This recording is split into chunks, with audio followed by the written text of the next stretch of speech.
Padi! Another food trip na naman! Look at that! Dahil nga napadpad ang kaluluwa ko dito sa Sangay Camsor. Dahil because ang dulo kay Ikos Lupos.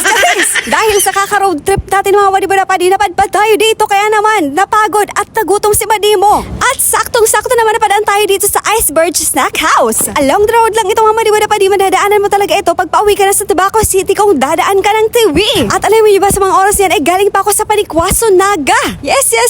For the barag-barag na naman talaga. Buli na na alam. Alam niyo ba ang mga Bicolana kapag nagutom, hindi pwede ipagliban ang pagkain. Okay lang na pagliban sa trabaho, wag lang ang pagkain. Sakto naman na medyo malamig at maulan sa mga oras yan, kaya lumina ang aking in-order. At talaga namang sobrang hot na hot ko. Ang init! Talaga naman napapasok ang aking kaluluwa. At kahit nga mainit na mainit ang lumina ito, hindi ko na talaga mapigilan na kumain dyan sa mga oras na yan. Autoday ko na baga umahalat na lumipat pa iniyo. Boli na na alam. Meron pa ako dyan na in-order na buy one, take me na cheeseburger. Charis! Mura lang naman ito mga Wadibara Padi. Na perfect tayo para ito sa ating lumi. Para sa inyo, ano ba mga comfort food nyo dyan? I-comment mo naman. Baka hanapan mo sa ibang man na nagko-comfort. O ibang mag-comfort ang muya mo ay ambot ko sa iba.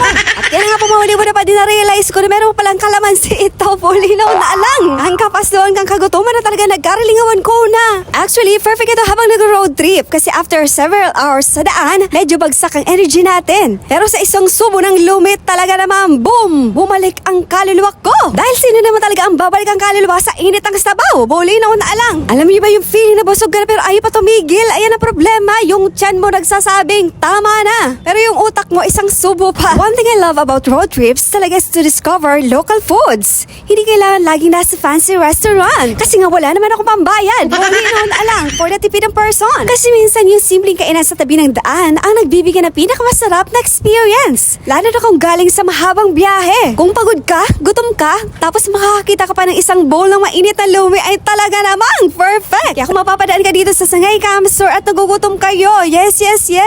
Sa mahabang road trip pa naman, kailangan mo talaga dyan ng energy. Pero syempre, hanapan nyo yung lumi na swak sa panlasa at budget. Last few bites na tayo mga Wadibara Padi at honestly, wala akong masabi sa lumi na ito dahil speechless.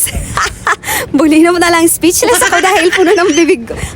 Okay, I'm sorry for the technical problemality. Oh my goodness, nagutom na kaya ako kang kaka-edit kayo ni video ay niyo. Lumi nga please. Pero overall, super satisfying, busog, masaya at ready na ulit bumiyahe. So ayun mga Wadibara Padi, another food trip accomplished dito sa Sangay Camsor. Kung nagustuhan niyo ang food trip natin today, like, follow, and share at comment. Sa muli, maraming salamat sa panood ng video na ito at abangan naman ang next episode ng pagbarag-barag at pag-food trip ni Barag na babaeng Tabaco City Albay. Bulinaw na lang!